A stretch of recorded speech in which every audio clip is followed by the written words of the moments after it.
A very pleasant good afternoon as we welcome you into another edition of the Lion Country Kia Goon and Ironhead show here on a Thursday afternoon.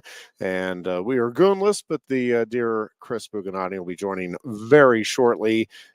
and excuse me, lots to get into today. We will certainly talk some Penn State basketball. Nittany Lions losing a tough one at Iowa, but not unexpected there. That is a good Iowa team, and that was an absolutely imperative game for the Hawkeyes to have as they chase their NCAA tournament dreams here this season. And for Penn State, again, I think there's a lot of positives to take away here from the first season under Mike Rhodes. Obviously, still a lot of possibilities here as the team hits the final few games of the regular season.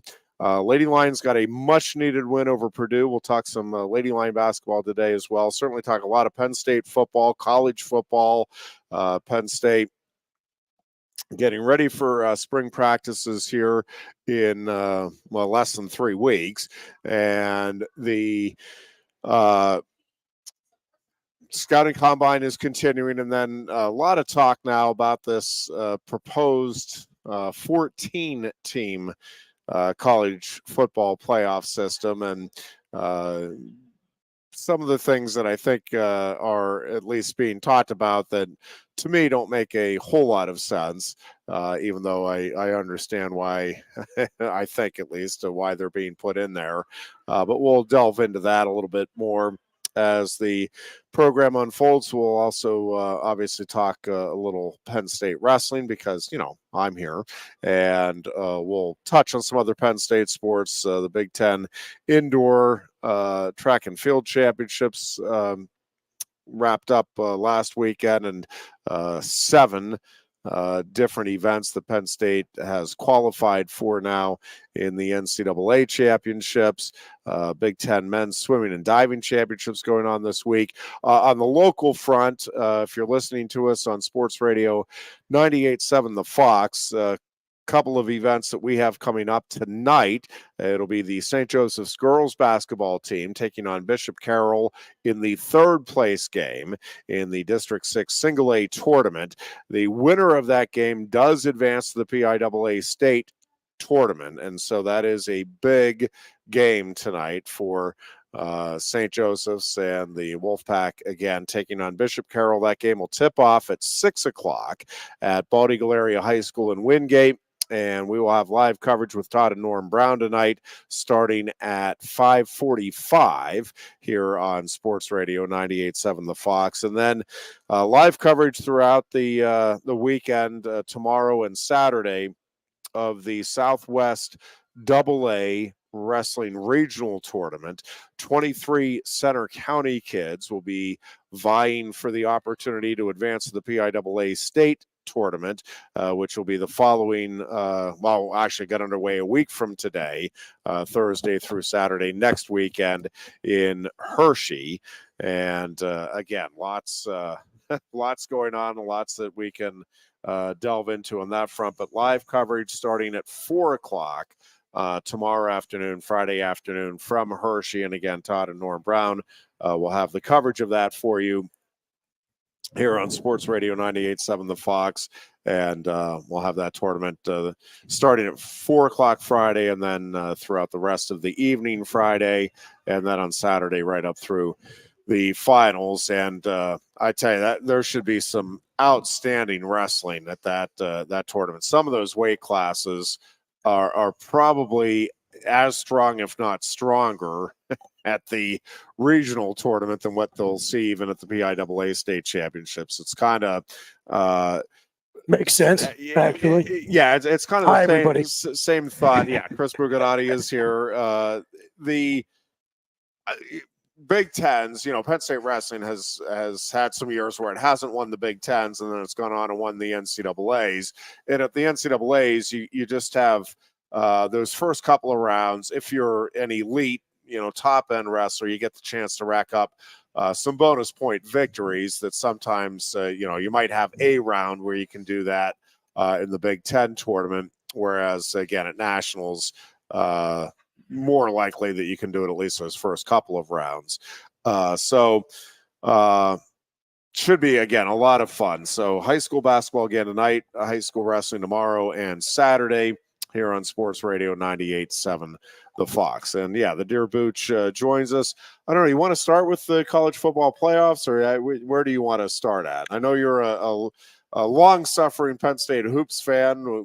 I'm start there if you'd rather.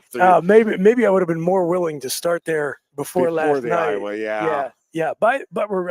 Before Tuesday night. By the way, I heard you and Goon talking about it on Tuesday. The line on that game, Ironhead, was 8.5. I know. I mean, come on. As soon as that game ended, that is honestly the first thought that went through my head. Is Goon's like, how is that 8.5? I mean, and if you didn't see, Iowa won by 9. 9 points. I mean, just ridiculous. Vegas always knows. It's unreal. I mean, it really is unreal. You know, I saw a news story a week or two ago that there are some Vegas sports books that are starting to get pretty concerned about volume bettors who are using AI to try to outsmart the sharps. And I looked at that and I thought, well, look, first of all, I mean, good luck. But second of all, like Vegas will just start using AI to set the lines. And then, we'll have computers betting against computers and we'll all just be bystanders. Trading fake Bitcoin. And as always, fake right? Digital money. And the thing is, at the end of the day, it's only as there's still the human variable, right? Correct. It's just like the analytics we talk about with anything. It's like, well, that's fine. And the computer, and I mean, you're talking about, all right, you need to be right more often than not. And I get it as far as it goes, but there's just so many variables that you or any computer system or anything can't take into account. It's for whatever reason, Steph Curry has an off night. Steph Curry never has an off night. Every now and then, who can explain it? It will be that way until they replace the players with robots. Well, right? Yes. So I'd love to talk a little college football playoffs, maybe a little scouting combine. I have an NFL draft question I want to throw at you before the show is over, but we're here at the Loop for 2 hours, where I actually want to start out. And we're maybe going to cover some ground that you guys touched on a little bit on Tuesday, but maybe there weren't some people watching or listening. Or my own question about this. Okay, so Carter Starachi, who I actually did not even realize until I heard you guys talking about it on Tuesday, maybe did not wrestling his last regular season match in Rec Hall last weekend. I thought this was it. I thought he was out of eligibility, but who knows anymore? You get everybody, college athletes, if you were in school in 2020, you could stay in college for a decade. No, yeah. And what's amazing, so Penn State honored or recognized 10 seniors on Senior Day Wrestling. Right. There are 3 wrestlers on the roster who have actually used up their eligibility, definitively cannot come back next season. 3. I thought you were going to say there were 3 who hadn't. So that means of those 10, 7 could come back. And there were some others that could have come out, like Bo Bartlett chose not to walk, which, yes, I've had some people ask me, do you think that means well, yes. If he didn't come out, that is clearly, sure now, he's could he change his mind? I guess he could, but I mean, clearly, if you do not come out for the Senior Day festivities, you are pretty committed, because that's a special moment for the kids and for their families, especially to just have the moment with the coach and all of that. That is a big. I mean, it's ceremonial, but it's a big deal. It's something that is. I think important to have in the personal archives, the pictures, the blanket. 100%. Yeah. So yes, to answer, I had a couple of people. Do you think that really means? Well, yes, I do. I think that's clear. If you did not come out, and there were, Bo wasn't the only one. There were several others that could have come out that opted not to, but. The only 3, Imran Hurd, and then Bernie Truax, who, of course, is the grad transfer from Cal Poly, and Aaron Brooks. So those are the only 3 on the 36-man Penn State Wrestling roster that absolutely cannot come back next year. Interesting.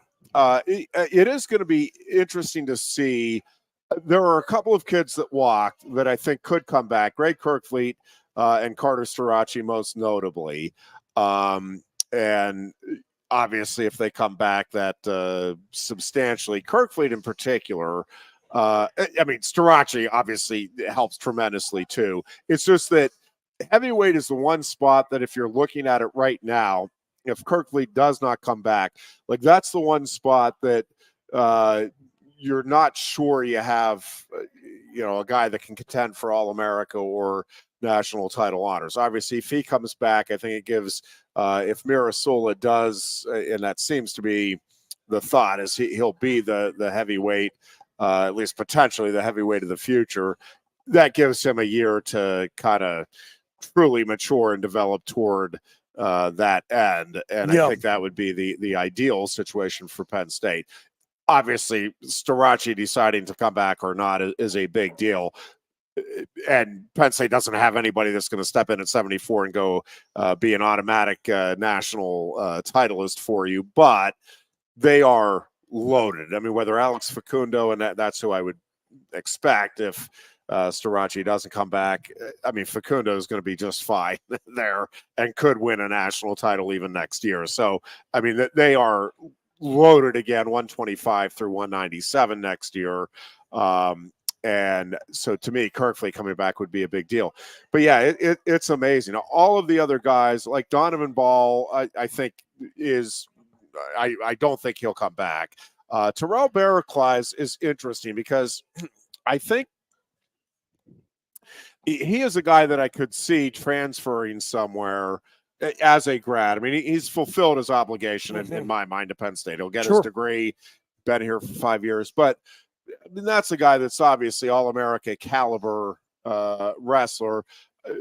Very unlikely that he'd be in the starting lineup next year.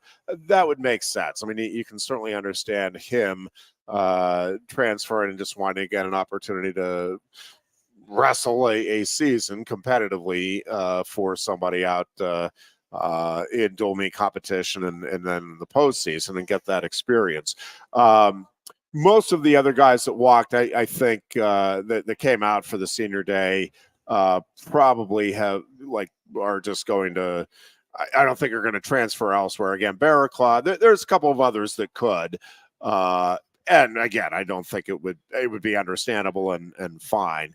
But it is amazing with the COVID situation that you, again, recognize 10 seniors. I mean, we're talking about 2025 till this is still going on. But okay, so here's my question about Starace. All right, so unfortunately, the young man gets hurt in a match that Penn State had, no real need for him to be out there, right? Yep. Now, I mean, I'm not somebody ever who say, or at least very, very rarely second guesses like when you do and don't play a guy because, my point is always you can get hurt in practice, whatever, you could get run over by the loop, as I always say. Yeah. But what I did not understand really until I started reading up on this is how, first of all, in order for him to qualify for nationals, Penn State more or less just has to forfeit have him basically step on the mat and then forfeit at Big Tens. That's right. That is correct. Okay. So, but then the impact that could have on his seeding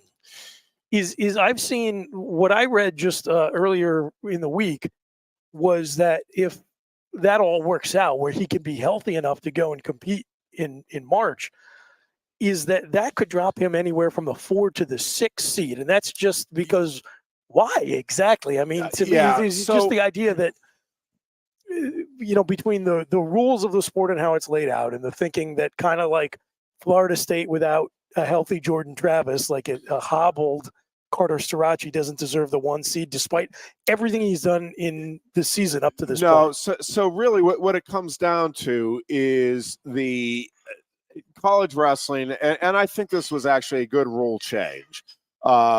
But if you medically forfeit a bout in a tournament, that first medical forfeit you have counts as a loss now on your record. It used to be if you didn't show up, it would count as a win for your opponent, but you did not get dinged for a loss. But there was a feeling in the sport that there were a lot of guys that were ducking There's a lot of load management going on, yes, is what you're saying? Okay. It's like, hey, we're ranked higher. We got to the finals. Let's not risk anything. And so that, you'd have these medical, quote unquote, forfeits. Yeah, gotcha. And so in an attempt to kind of curtail that a little bit, or at least discourage it, that first medical forfeit now does count as a loss on your record. So Carter Starachi, if that is what Penn State did, is, have him go out and, wrestle the 1 second and say, I can't go anymore, get the other guy's hand raised. So he'll get dinged with 2 losses. So that would be an injury default 1 second into the match. And then you would medically forfeit your next bout. That would also count as a loss on your record. So you get dinged with 2 losses. Now, Starachi's record and resume is such that, again, 2 losses. And this is where I do think it gets a little screwy. And I wish they would do away with the exhibition that they call the NWCA All-Star Classic.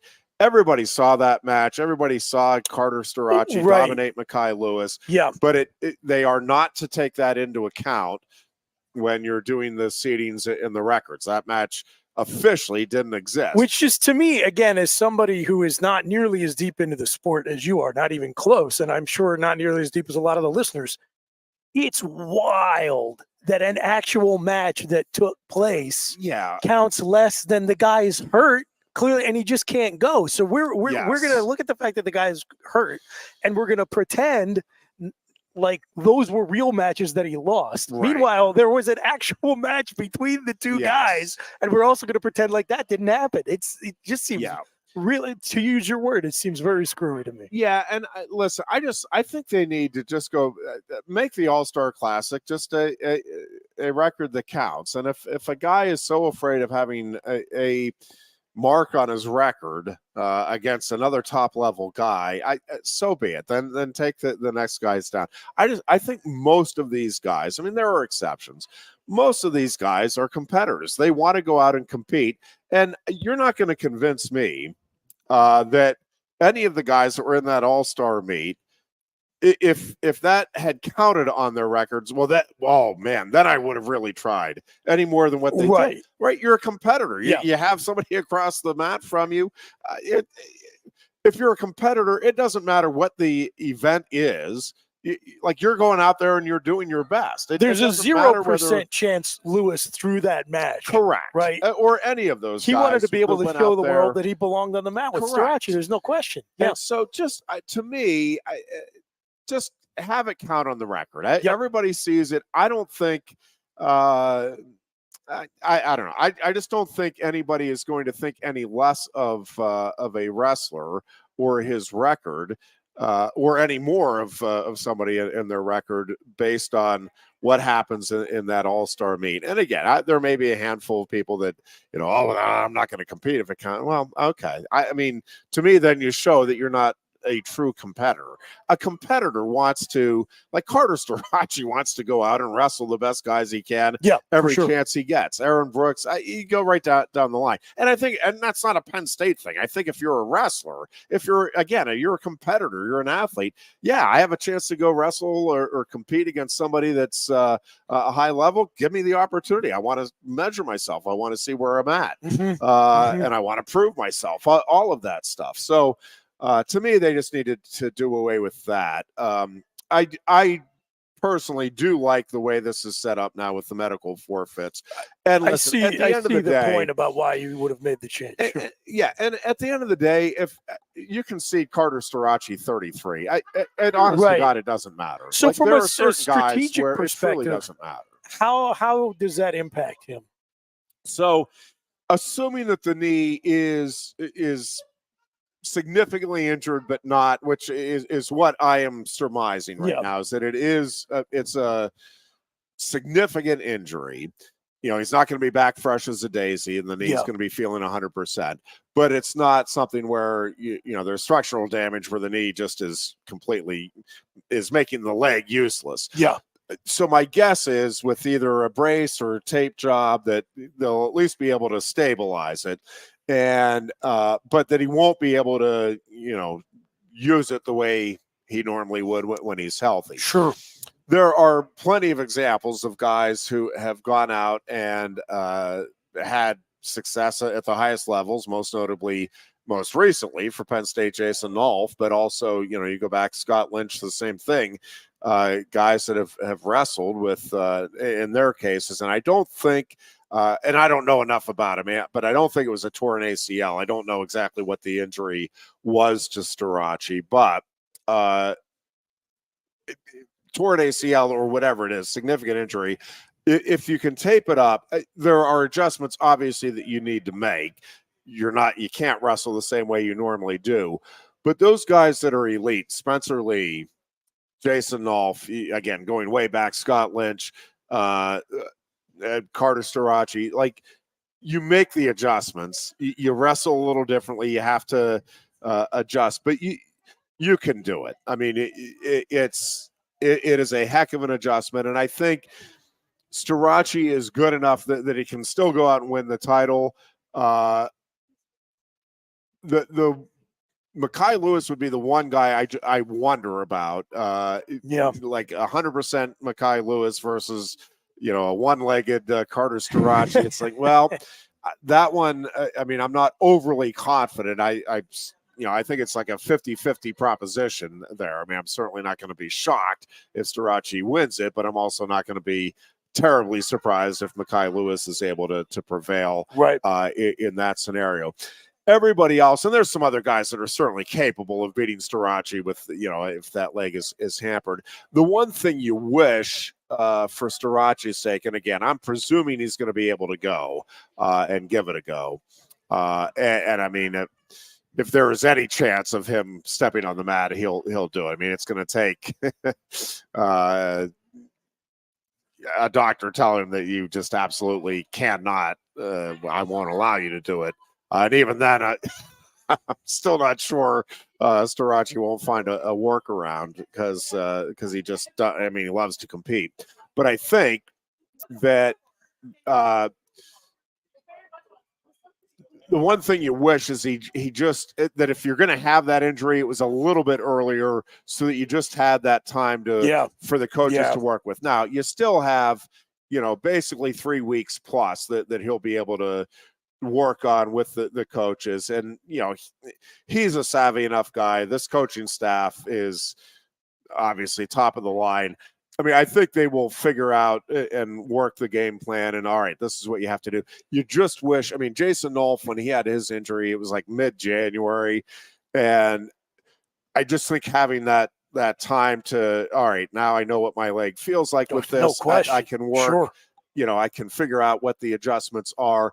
It's just a little easier, not easy by any stretch, but it's like, okay, now I know what I have. For Carter, it's like, you got to figure out, again, in just a couple of weeks, okay, this is what my leg feels like. This is how I can adjust. This is what I need to do. It's just not a lot of time to make that adjustment. So we'll see. I've had a couple of people. I've been on a couple of podcasts this week, and one of the things that has come up a couple of times is how does this impact Penn State's chances of, going down as the greatest team in history and all of that? Well, significantly, I would think, because yes. the margin of error is so small for that accomplishment. Correct. So the 170 that Iowa set the standard at for scoring at the NCAA tournament, and again, there's different measures that different people use, but I think that 170, I think most wrestling fans would consider that the standard for best college wrestling team.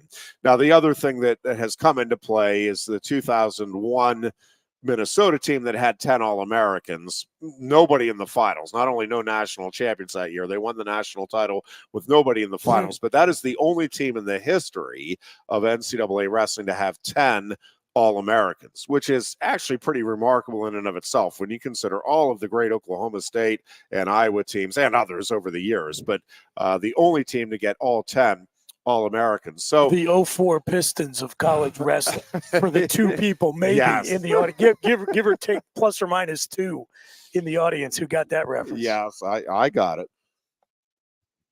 But so here is the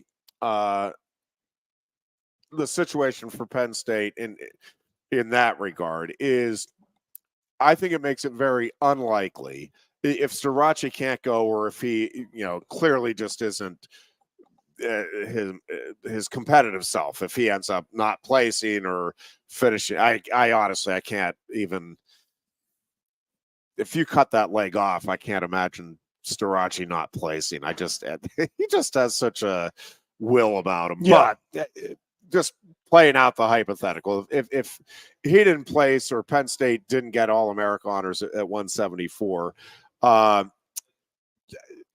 almost impossible to see how they would get to that 170 mark. That Iowa team, and I think I've gone through this a few times, but that Iowa team had 8 All-Americans. So it was, there have been other teams that have had as many or more All-Americans. But what they had was 8 All-Americans, 6 finalists, 5 champions, and the other 2 wrestlers that didn't get on the podium each had at least 3 victories in the national tournament. So if Starachi, again, just taking him out of the equation here. So there's a couple of amazing things. Let's just start before we get into the chase of history. Let's just say Starachi is eliminated and is out, that they've made the determination he just can't go. And again, I'm fairly confident that's not going to be the case, but just playing out the hypotheticals. So that would be a wrestling team that would have lost 2 guys ranked in the top 2. Shane Van Ness early in the season, out for the rest of the year with an injury, and Carter Starachi. Van Ness was at the time ranked number 2. I think I've said repeatedly, I'm absolutely convinced Shane Van Ness was going to win the national title this year. He just had taken his game to another level. Never be able to prove that, obviously, but I'm convinced of it. So if you take Starachi out, that means you'd be taking out 2 viable title contenders, 2 guys ranked in the top 2. Penn State still is an overwhelming, and I mean, when I tell you that they're the favorite, it's not like, okay, yeah, but they don't have much margin for error. They are a prohibitive favorite, both to win the Big Ten and the NCAA tournament. Now, that doesn't guarantee you anything, but I'm just telling you, they are the overwhelming favorite. Yeah. And because even with Starachi out, Penn State will go into the Big Ten tournament. And again, if you're just joining us, I'm always wanting to emphasize this. Starachi is not out.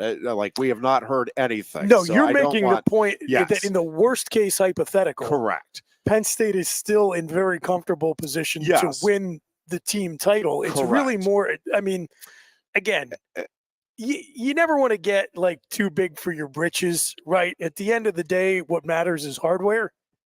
But for sure, it's a disingenuous account of this season to not just come out and say the obvious, which is that the conversation around this team is not so much if they are the prohibitive favorite to win, but could they be historically great in doing so? No and that's the question with Starachi's status somewhat in question.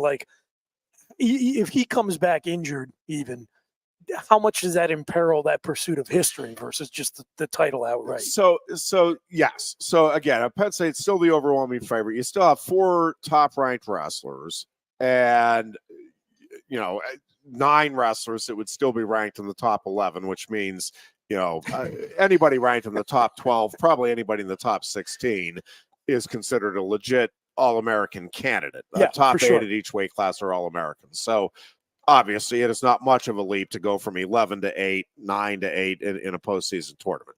So Penn State still, nobody else has more than one number 1 ranked guy. Penn State is still a very strong favorite, and would not even need everybody to wrestle up to their seeds to win going away. You would not think. Again, there aren't other teams that have that kind of firepower. Yeah. In terms of the pursuit of history, okay, so again, just doing the comparison, and that's why at the start of the season, I really thought Penn State had a really good shot at it, because with Van Ness, a healthy lineup, And again, at that time, I didn't know Braden Davis would be the guy. We thought Robbie Howard, but thought 25 had a chance to be All-American. Sure. And with Van Ness and Starace in there, it felt like you had 7 or 8 viable national title contenders. Yeah. Again, the 5 that you have ranked number 1 now, Van Ness at the time number 2, Mitchell Messenbrink, you knew even before the season began, this guy's legitimately in the mix. And then Bernie Truax and Aaron Nagao, you're like, well, with the we'll see how everything develops here. Well, that left 25 is the only weight where you weren't sure if you had a national title contender. Right. Well, that's right. Again, that Iowa team had 8 All-Americans, 6 in the finals, 5 champs. Like, well, this team conceivably, if everything comes together, like you're looking at the possibility of like 7 national champions. Yep. Obviously, I mean, you're going to have a chance to shatter the record. So Van Ness goes out, and that's a ding. Kasak comes in and performs very well, is ranked number 9 right now, and I think certainly has a chance to, wrestle higher than that and finish higher than that at the NCAA tournament. But probably not going to win the national title. I mean, I don't think that's the expectation anyway going in. Sure. The national expectation. Tyler Kasak, I'm pretty sure that is the expectation for Tyler, and I'm pretty sure the coaches believe Tyler Kasak is going to go win the national title. And I'm not sitting here telling you it's impossible. It's just there are some really good guys that have a lot of experience that are ahead of him. Although I'm telling you, the way he wrestled Ridge Lovett, I do not rule out the possibility of Kasak or any of these other guys, again, catching fire, getting a hot tournament, much the way Jesse Whitmer and that 97 Iowa team did at 125 and blazing his way. I forget what he was seeded. I don't think it was I know it wasn't in the top 8. I want to say it was, I don't remember. Anyways, but he came on at the end of the season and obviously went on and won the title and kind of sparked that record-setting 170 run for the Hawkeyes. So with Starace out of there, I'm not ruling out the possibility still, even with this team. It's just that it becomes you've got to really have then just an unexpectedly great tournament from probably 2 guys. Now, again, is this team capable of that? You get the 4 number 1s all winning national titles. Mitchell Messenbrink shocks many and knocks off David Carr and Keegan O'Toole and wins the title. I mean, yeah, it's possible, and I don't think it's like preposterous that then like a Bernie Truax or an Aaron Nagao or Braden Davis or Tyler Kasak, that one of them goes on a tear as well. So I'm not sitting here telling you it can't happen. It's just I think it becomes very unlikely. Now, Starace does go and is able to perform, wins a national title, doesn't get as many bonus points as maybe you'd expect through the first couple of rounds. Again, I think Penn State is still in the mix here for setting that record because, again, what you're needing is all 10 guys. From comparison's sake, what you're looking for anyway is all 10 guys to win at least 3 bouts. Well, I think at least going into the Big Ten tournament, that is the expectation. I mean, I think it would be disappointing for any of those individuals. I mean, they all have All-America aspirations, so it certainly would be disappointing if they didn't get 3 wins along the way. So I think that's a distinct possibility anyway. Getting 5 champions, I think, is a distinct possibility. Getting 6 to the finals is a possibility. Again, Messenbrink is probably the big X factor there, and not so much because he's not capable of it. It's just that weight class is so good at the top. I mean, Keegan O'Toole and David Carr obviously outstanding, but even you have Julian Ramirez, Olenek from Oklahoma State. I mean, it is a good deep weight class. Now, I think Messenbrink is one of the top 3 there, and that's no disrespect to Ramirez or any of the other top contending candidates. Where Messenbrink is on that top 3 with O'Toole and Carr, that is, I think, the question, and he may very well be the guy. where he may be third. And he may be, even less than that. But going in, I think he's a top 3 guy, is what my gut tells me. So if Srirachi is able to go out and win the title, again, that would give you 5 champions, a third place finisher at worst, and Messenbrink. And then this is where I think it's just going to be fun and interesting for fans and for wrestlers alike. Like Aaron Nagel, I know there's a lot of fans that are down on him. I am telling you, that kid is special. And there was some illness here at the end of the season. I'm not looking to make excuses for him, but I'm just telling you, if he is healthy, like, look out for what he can do in the postseason. Well, I mean, partially they're down, right? Because we're spoiled, as you know. No, like question. I'm just thinking about this whole conversation and how ludicrous it is. Like, my only message that I'll repeat over and over is: do not take this for granted, right? At all. Like it's absurd. It does not come around ever. No, really. Like, we are at ground zero for one of the great runs of success in American sports. College sports for sure, but I think all of American sports, and to be in a position to be a fan of a team that it's the most reasonable conversation is not around, could you possibly win a national championship, but could you become, the greatest team? And if all you do is win a national championship and what, like, place 4 or 5 national champions, it'll just be like a run-of-the-mill regular old season versus, we only did that versus like being considered the greatest team of all time. That is a true blessing to be in that situation. So don't take it for granted. Yes. And here's a couple of other things. On our morning show, Let's Talk, heard 8 to 10 weekdays on Sports Radio 98.7 The Fox, with Scott Geezy and the dashing Jeff Byers co-hosting. Scott brought in the I didn't mean to laugh at that NFL survey. Ironhead, yeah, sorry. You and everybody. I saw you out there. The heck with you guys. But he brought up the NFL surveys where the players were surveyed.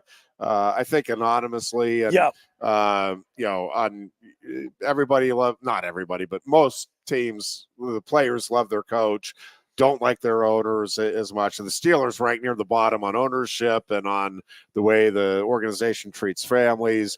For as badly as things went in the end of the year in Philly last year, Jeff Lurie and Nick Sirianni both got A's from their team. Well, and so that was my question to him was, do these surveys really matter? Like, and he's like, well, yeah. Do you think free agents are going to be as likely to go to Pittsburgh? I'm like, yeah, because there's a winning culture there. I think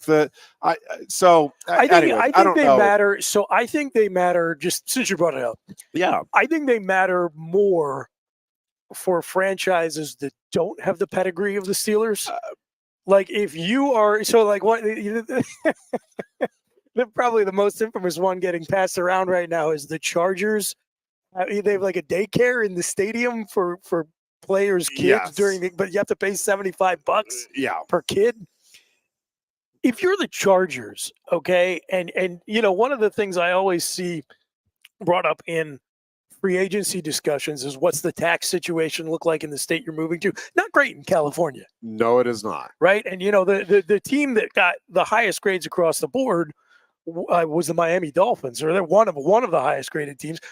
No income tax in Florida. So let's just say I'm a free agent and I'm being courted by both of those two teams. Neither one of them has had a whole heck of a lot of success at the highest level, or for the Dolphins at all. That's a case where I do think those things do start to come in, where I look and say, okay, what kind of organization am I joining? Like Eli Manning, like his dad, like, as connected into the league as you could get to, infamously declaring there's no way I'm going to let my kid go and play for the Chargers organization. Like, those stories stick to your franchise. And so then when something like this comes out that reinforces the stereotype, and you can't say, hey, look at our trophy case like you can in like Green Bay or Pittsburgh. City, then I think it matters. Yeah. Right. No, that's Lamar Hunt or whatever, his kid got the lowest He got an F minus. Yes. Which in most places isn't even a grade. I don't. You're failing, and worse.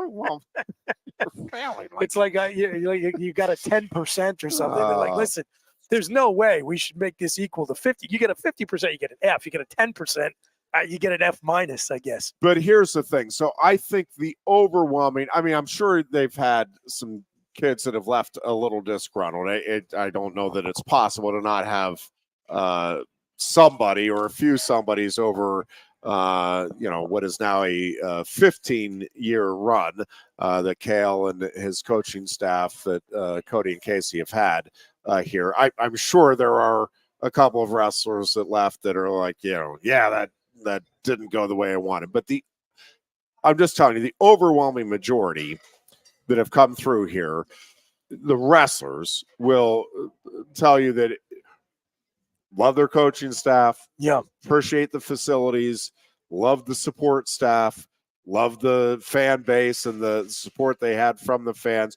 I mean, so it's not just the winning cures all of that. Like, that is part of the equation, no doubt about it.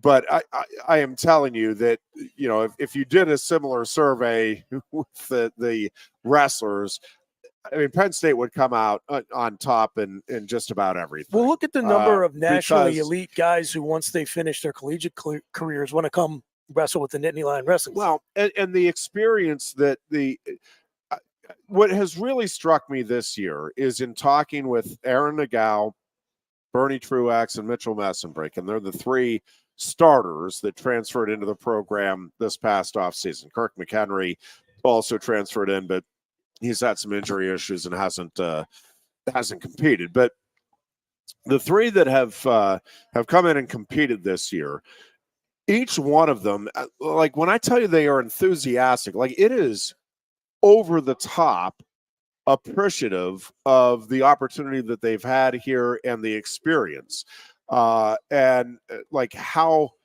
meaningful it is to them, above and beyond the wrestling and the help in trying to achieve their individual dreams. It is, man, I can't believe the culture. Can't believe I'm around these teammates. Can't believe the friendships that we've formed. Can't believe the lessons that I'm learning about life and the way they're setting me up for success. Yeah, it's awesome. And so it makes me so glad to hear as a Penn Stater. Well, it's just so cool to have that associated with Penn State. And it's why I don't think the situation is going to change anytime soon. By the way, I don't know if this is a prevalent thing. I had somebody, I feel like fans just constantly have to find something to worry about. But it's like, man, do you think, apparently there are people out there, and I honestly had not heard it until a friend of mine is like, well, I'm hearing it from a couple of people, and these are, high placed. And listen, I will never say never, but the concern was, listen, Iowa is going to go after Cale, and he's going to go. They're going to be able to throw more money at him than Penn State will be able to match. And again, I don't have all of the inside information on all that, so I will never say never to anything. There's a lot of variables out there. But I will tell you, genuinely, and I know people don't believe this, but I'm just telling you, I guarantee you it's the case. Money is not what drives Cale Sanderson. Like, oh yeah, well, Ironhead, he became the highest paid coach when he came to Penn State. I get it. I'm not saying it's irrelevant. I'm not saying he if Penn State says, hey, Cale, we just want to give you $50,000, but we really love you and appreciate keep doing it. Right. Like, I'm not saying it's completely irrelevant, but it really is not what drives him. And again, I'm never going to say never, but I will say the coaches and their families like this area, like love raising kids here, like the overall feel, the atmosphere, all of that. I think the administration now, that there's a very good relationship that Cale has and the support he feels like he's getting from the current administration. Yeah. And they have it humming.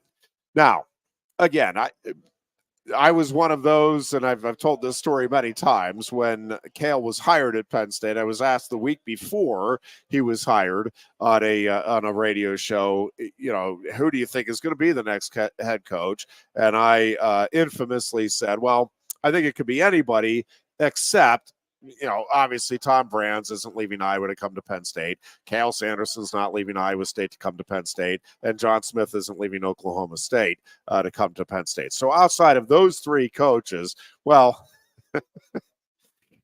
a week later, here's Cale taking the Penn State job. So again, I'm not going to sit here and tell you there's no chance of it. I think it is foolish for anybody to be sitting around worried about it. One, I don't know. I genuinely don't know how the Iowa fan base would feel about trying to hire Cale at this point. It's one of those. Listen, they would accept it once. Second. Yeah, once it happened. But I'm telling you, there would be a bunch of them that it would. The initial reaction. Actually, they would probably be furious.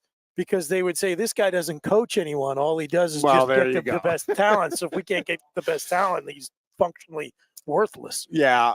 So, I mean, it would be like they would love it. We're Alabama, man. Like, we're Alabama, and he's Nick Saban. I promise you. There might be one or two malcontents on a message board, but that would be it. But the other. I don't even really want it. Now you've made me nervous about this. I think there is, again, I'm never going to say never. I just think there is very, very little chance of it. Friend of the show, Pat Kraft. There is one way and one way only you could lose your friend of the show status. and let me tell you. Well, but listen, so that's the one thing is that does not seem like a. First of all, I'm not sure that it's true. I'm not sure that it's not, but I'm not sure that it's true that Iowa could throw more money than Penn State could match. I don't think that's correct. I'm not sure now that is true. And I think that there's just, listen, Cale could go anywhere and be successful at anything. I mean, he is just one of those guys, like he could decide tomorrow he's done with wrestling and I just want to go into the business world. And I'm telling you, within 3 years, he'd be at the top of the business world. He could leave tomorrow and go into auto mechanics and make himself I'm sure he's too smart for this, but he should run for governor of Pennsylvania and then become president of the United States. Yeah. So real quick, while we're talking about Cale, this came up in a conversation with one of my roommates from Penn State. We were talking about, kind of along the lines of what I was saying about don't take it for granted. Like, this is amazing that we have this here at Penn State. Like, this is a historic run in all of American sports. I don't know that we talk about enough or think about enough, especially here at Penn State, because now forever, Cale is linked to Penn State. He always will be. For sure. That guy is the epitome of what Jay Paterno said once, that having a degree doesn't make you a Penn Stater, and you don't need a degree to be a Penn Stater. Cale's a Penn Stater, right? No doubt. That guy has got to be mentioned among the all-time greatest American sports figures across all sports. Right, like you talk about a guy like Jim Thorpe, right? He's to this day, Babe Ruth. These names, it's been well over a century since these guys were even alive. Most of them, well, not Babe Ruth, but close to a century, and we still talk about them like they're mythological. Like, when you think about Cale's resume, it is wild the way he dominated his sport. On the college level, then won an Olympic gold, and then now what he's doing is it's crazy. It is. I don't know. Like, I can't even really think of a strong parallel.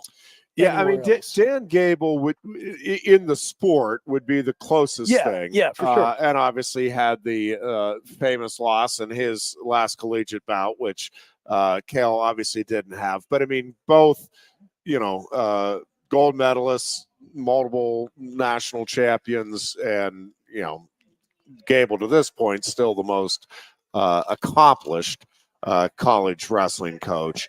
John Smith obviously has a terrific resume as well, but I don't think it's Gable and Sanderson like that. That is, in terms of athlete coaching combination, John Smith would be very high on that next tier, but to me, clearly on the next tier.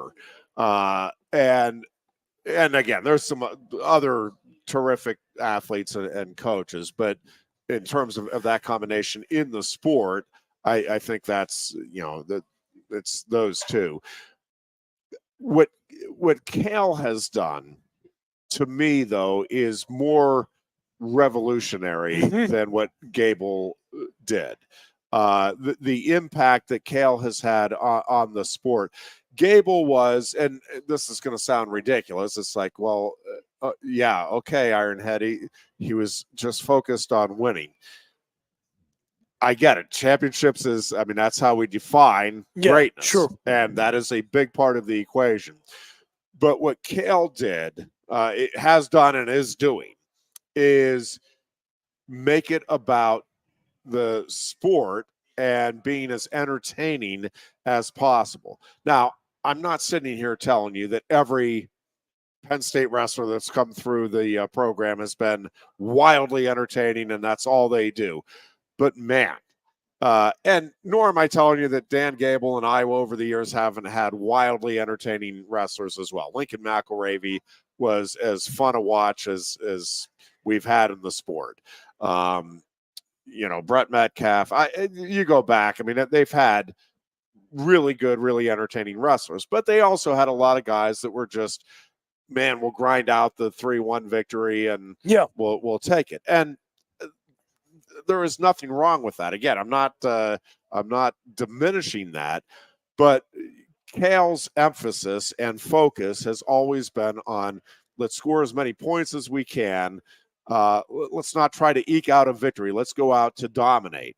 And the way you dominate is you go for the big moves. You go for the throws. You try to get as many takedowns as you can in that 7-minute period. You don't try to protect. Once you get a 7-2 lead, you try to keep building and expanding that. And I think that's a significant change in the mindset that he approaches it with. I also, look, and this is probably not fair and it's not relevant, but, life's not fair and media is what it is.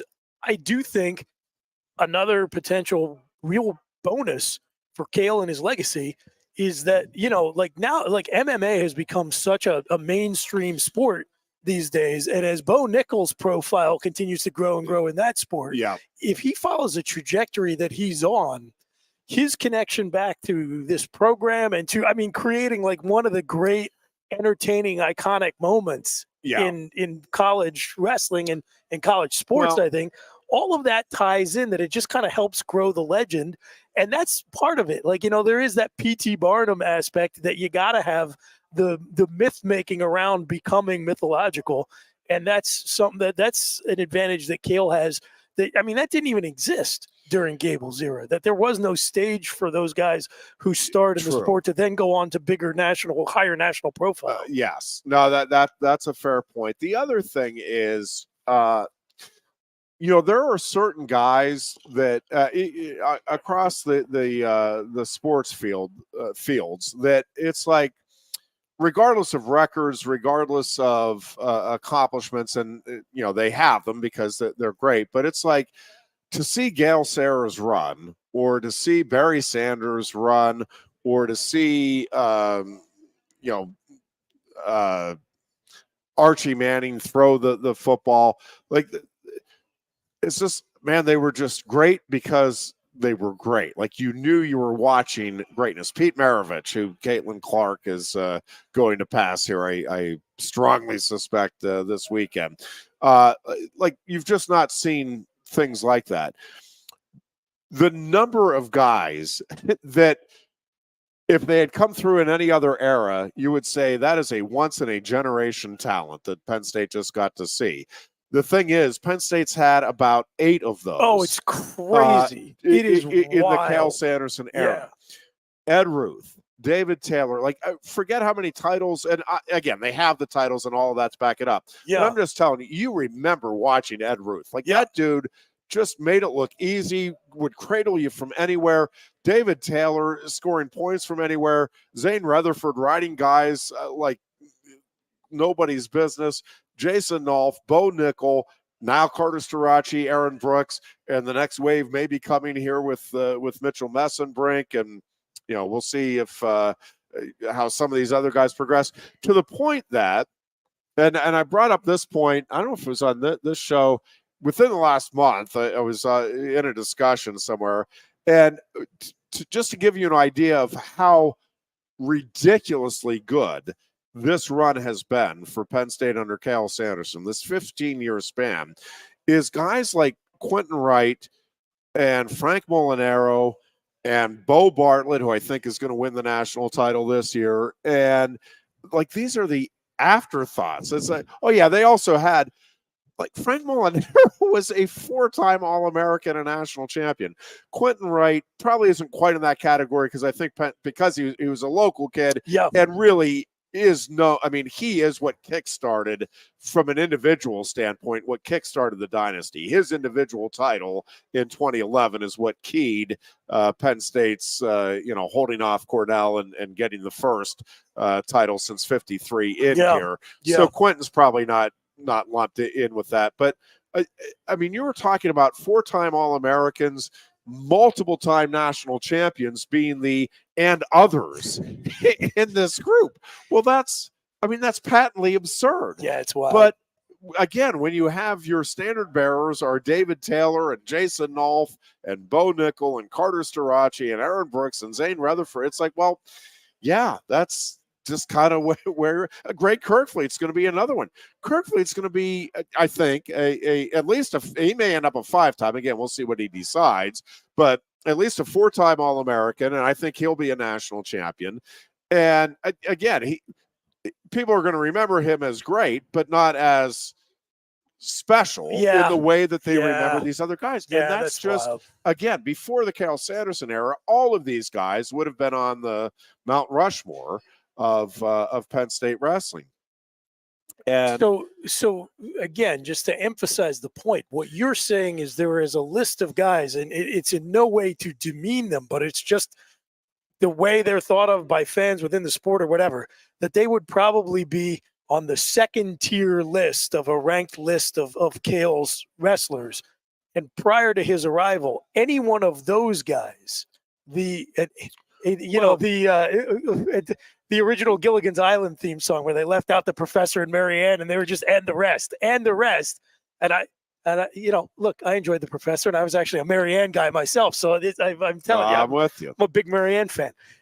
Take nothing away from them. Any one of those guys individually prior to Cale, they are on the list of all time, like in program generational talents. Yes. Like, I can't believe I got to see that guy. And again, I think fans are appreciative and understand their greatness. And because of the unbelievable embarrassment of riches in this run of dominance, they're just a run-of-the-mill multiple national champion. Yeah. They're the, again, and others in this unbelievable list that has been compiled. And just to drive home the point a little further, so I remember going on some national shows and talking with some national folks about when Ed Ruth and David Taylor finished up their careers. It's like, well, that was a great run. Do you think Cale's ever going to be able to put together teams like that? I mean, you had two, like, again, really special talents. And I'm like, well, I don't know, but I think like now it is to the point where they are getting guys that want to come in and be the next Ed Ruth and David Taylor. And do I think this coaching staff has a chance to develop them? Yeah. So, you had those two, and then you had Zane kind of bridging the gap there too, Nolf and Nickel. And it's like, okay, well, are we ever going to see anything? You had Taylor and Ruth, then you had Nolf and Nickel. I mean, wow. How special was that? You had 2 runs of dynamic duos with, again, Zane Rutherford in there as well. And then here comes Carter Starachi and Aaron Brooks, who have a chance to become the first 4-time champions at Penn State and the first teammates to obviously be 4-time champions together. So from an accomplishment standpoint, they're like, we'll take it to the next level. And now again, here's Mitchell Messenbrink, who sure has the earmarks of the next in the line of you got to see what this guy's going to do next. And again, we have Luke Lilladall's coming in next year. I think he's going to be. I don't know where he's going to fit in the lineup, but he's going to be a dynamic guy. Joe Seeley. I mean, so the cycle keeps going. And again, not to get ahead of ourselves, and truthfully, if it stops tomorrow and Penn State has no success this postseason, this 15-year run has been just absurd. Yeah, I mean, that in and of itself, to be able to have that in your memory bank, if you're a wrestling fan, and if you're a Penn State wrestling fan in particular, man, that's special, and you'd forever be grateful.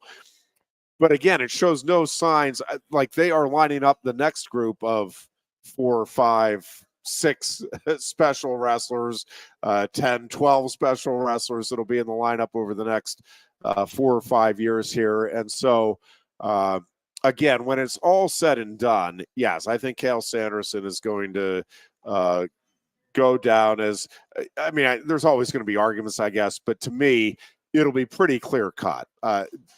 Greatest athlete as a college wrestler,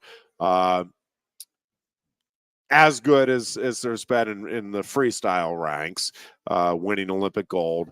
And then I think when it's said and done, people love that. People undefeated. That means a lot. Unprecedented, and to this point, still not matched. Yeah. Right now, at some point, could one of his wrestlers? Yep, it certainly could. How about that? That would be something else, wouldn't it? Yeah. Well, and I'm telling you, and I am not putting this pressure on him, but I mean, you cannot help but notice that Mitchell Messenbrink does not have a loss yet. Again, I think he is in as good a weight class as there is in terms of the top level talent. 165 and 174 are just ridiculous this year. But if Messenbrink wins it this year, and that's a capital I, capital F, I get it. But if he wins it this year, not guaranteed, because again, there are a ton of great wrestlers out there. But boy, you got to think again, he's going to be able to give it a run. A couple of things. The Deer Horse from Pittsburgh checking in. I'm assuming it's an autocorrect or something. He wrote Dashing Jeff Byers with a couple of exclamation points. For some reason, it turned it into question marks on our. The exclamation points got changed over. He just wanted to emphasize question marks. that. But yes, Dashing Jeff Byers. We understand the exclamation points are what was supposed to be there. We've made the appropriate editing in our mind. And where is Goon? Asks Brian. On assignment. We should make that. A game. Where is Goon? Put him in a little Waldo outfit, and that's your assignment. Go find him. Yes, he's otherwise occupied today. Yeah, just doing a little personal family time. We'll be back for next. Actually, so in a week. It'll be a week. Yes, because there's no show on Thursday. Yeah, and then a little over a week. So it'll be whatever it is. Anyway, he's Goons with family. He's going to be there through next Tuesday. Then no show on Thursday. Yeah, we should mention that. So we won't have a show next Thursday. A couple of things are in play, and I'm not 100% sure. We'll get everything ironed out here in terms of our wrestling schedule for the PIAA state championships next week. But both, basically the entire crew and potential extras are going to be out. And so, but we're also, I think, likely going to have high school wrestling coverage from the PIAA state tournament during at least part of the show that would otherwise be scheduled for next Thursday. So no show next Thursday. We'll have show on Tuesday, but Goonless again, and then the following Tuesday, we'll be back to what we laughingly Your regularly refer scheduled to programming as a normal Goon and Ironhead show. With all of that out of the way, you are listening to WFXS, Pleasant Gap State College. We thank you for doing so. We will take our first break about 35 minutes late as we continue on our Thursday edition. It is the Lion Country Kia Goon and Ironhead show here from Quaker Steak and Lube, and we're coming right back. Coast into fall with a new Kia from Lion Country Kia. Right now, get a 24 Kia Seltos for 5.25% APR for up to 48 months. A new Sportage plug-in hybrid at 0.9% APR. Check out our 23 Sorento hybrid for as low as 4.5% APR. And don't forget, all 2023 and 2024 Kias come with a 10-year, 100,000-mile limited warranty. Stop in and meet with one of our sales experts today and coast into fall at Lion Country Kia. We want to see you in a Kia. Since retiring, I have spent my time searching the countryside for the hottest wings in America. I always seem to end up disappointed. You call these hot? Back off, Luigi. Mamma mia. Look, hands it, busboy. Your wings suck! I knew I should have stuck with Quaker Steak's triple atomic wings. You think I'm tough enough? The Center Hall Farm Store has been serving Center County and beyond for well over a half century. A small family business, the Center Hall Farm Store specializes in animal nutrition and manufactures its feed fresh using local ingredients. Get the best in horse, cow, pig, chicken, and bird feeds. If you're not already a customer, stop in and see why so many of your neighbors are. The Center Hall Farm Store at 110 West Allison Street in Center Hall, or call us at 814-364-1393. Sioka Toyota of Williamsport invites you to stop in today or check us out online. We have the smart path to your next Toyota, like the all-new Crown, BZ4X, the all-new Grand Highlander, Corolla Cross Hybrids, Sequoias, and more. Over 100 new Toyotas here and on the way. Don't make a $1,000 mistake. Choose Sioka Toyota of Williamsport and see the Sioka dealership's difference. Buy or reserve yours today and see for yourself why Sioka Toyota is the only stop you need for your next new car. Sioka Toyota, it just feels right.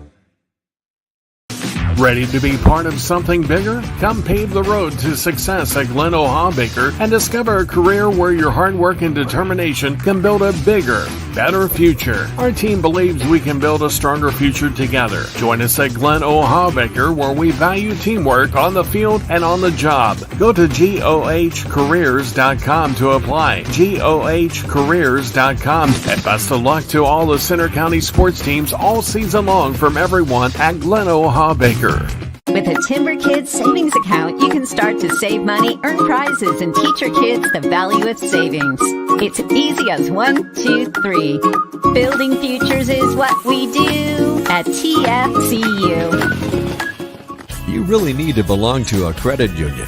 You belong at TFCU, Timberland Federal Credit Union, a credit union you can grow with.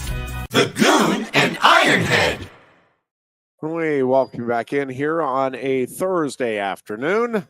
Chris Bucanani filling in for Goon today. And again, we'll be back here on Tuesday and then no show next Thursday. And let's talk a little about the this proposal that is out there for the 14 team college football playoff. The one thing, I don't think it makes sense, and I don't think it's necessary right now because I was very puzzled when I saw those reports that was something they were talking about. Yeah, it's an awkward number, and I mean I think there's a lot of merit to the argument that 12 is too many. So the more and more you add on to that argument only gets stronger. So 14 seems to me to be even worse. And it's also just a very unwieldy number that doesn't make a lot of sense. Well, so here's the thing that does make sense. And listen, I've advocated since the 1980s for a 16-team playoff. Now, I wanted to have 11. So I don't necessarily want this now because I think we're very quickly going to move into a clear delineation, meaning like the haves and the have-nots are not going to be part of the same division, which I they think that's have right. been. Yeah. But my argument before, like going back to the 80s and up before now, was at 16, my contention was anybody involved in your sport ought to have the opportunity to compete for the national title. You ought to be able to start the season with, you know what, if we go out and do everything that we can within our power, we have a shot at it. That has never been the case in college football. If you had 16 teams and there were 11 conferences, you could have the 11 conference champions, which is what I would have done. And then you have 5 at-large bids, and you just take the next 5 teams. So that I think that from a fairness standpoint, now from a competitiveness standpoint, do I understand that, the SWAC champion meeting up with the SEC champion or the Big Ten champion is not going to be great entertainment? I do. I get it. And welcome to college basketball. 99% of the time, the 1 versus 16 seed and the 2 versus 15 seed are virtually unwatchable. They are not fun games to watch. That's not entertaining. I get it. Unless as far Purdue as is the 1 seed, of course. But 2 seed. From a true, and every now and then Kansas. Yeah. But I think from a fairness standpoint, that would have been the way to do it. Again, I don't think moving forward, I think very quickly we're going to have just the 4, what we call now the Power 4 conferences. And maybe, again, there may be some teams that work their way over from other conferences into that, but I think that's where we're headed. Those other conferences will be in that next tier. I don't know exactly, whether it's 1 AA, 2, whatever the names are, it doesn't matter. But I think we're going to get to where there is 60, 70 is my best guess right now.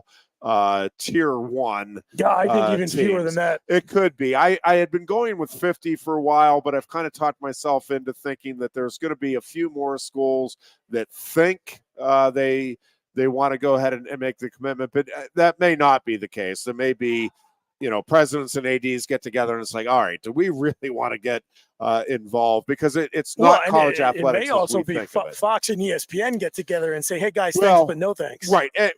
In concert with the Big Ten and the SEC. Yep. It's like, okay, we want to make this, a more entertaining product and all of that. So, so I do think 16 still makes the most sense to me. And here's why now. So now if you're one of the top 2 teams, and this year one of the top 4, right, you are that first round the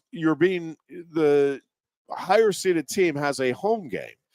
Well, if I'm Ohio State or Alabama and I'm the top ranked team in the country, and I never get the home gate for a playoff game. Correct. I think that is going to miff me a little bit. And that's why I'm a little surprised they went from 12 to the 14 instead of just go right to the 16. Yes, very strange. Because the 16 to me does make sense. And we can argue about whether that's too many or not. But just from I think you want the home gate. And it's additional revenue. I mean, I'm not sure how much, at the end of the day, I don't know that this is for the money that is involved here for these programs.